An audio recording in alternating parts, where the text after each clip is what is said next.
اللهم اهدنا فيمن هديت، وعافنا فيمن عافيت، وتولنا فيمن توليت، وقنا واصرف عنا برحمتك شر ما قضيت. إنك تقضي بالحق سبحانك ولا يقضى عليك، إنه لا يعز من عاديت ولا يذل من واليت، تباركت ربنا وتعاليت. نستغفرك اللهم من جميع الذنوب والخطايا ونتوب إليك. اللهم اقسم لنا من خشيتك ما تحول به بيننا وبين معصيتك، ومن طاعتك ما تبلغنا به جنتك، ومن اليقين ما تهون به علينا مصائب الدنيا.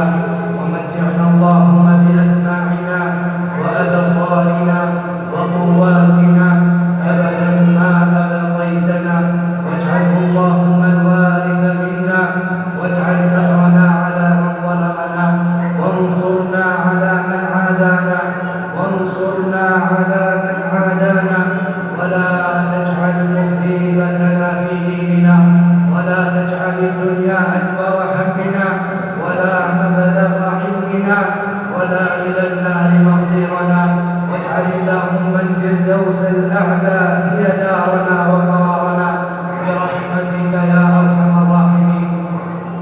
اللهم لا تدع لنا في مقامنا هذا ذنبا إلا غفرته، ولا هما إلا فرجته، ولا كربا إلا نفسته، ولا دينا إلا قضيته، ولا مريضا إلا شفيته، ولا مبتلا إلا عافيته، ولا حاجة من حوائج الدنيا لك فيها رضا ولنا فيها صلاح إلا يسرتها بمنك وكرمك وجودك يا أرحم الراحمين.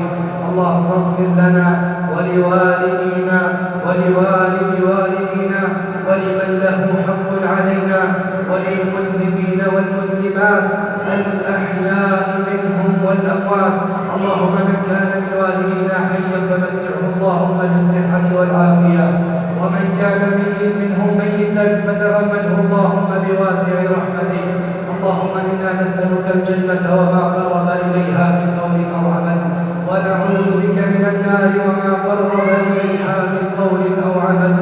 اللهم تقبل منا صيامنا وقيامنا وركوعنا وسجودنا وتلاوتنا للقرآن.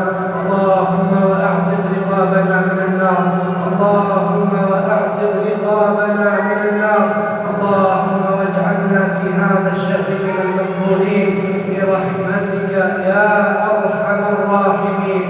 اللهم أعز الإسلام والمسلمين، وأذل الشرك والمشركين، ودمر اللهم أعداءك أعداء الدين، واجعل هذا البلد آمنا مطمئنا وسائر بلاد المسلمين.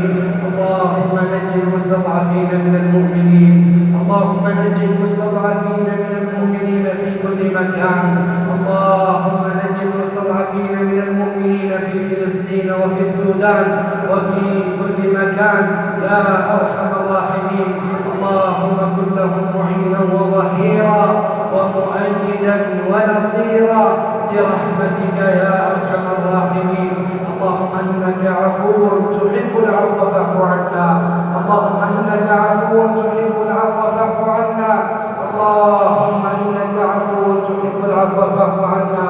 ربنا آتنا في الدنيا حسنة وفي الآخرة حسنة وقنا عذاب النار.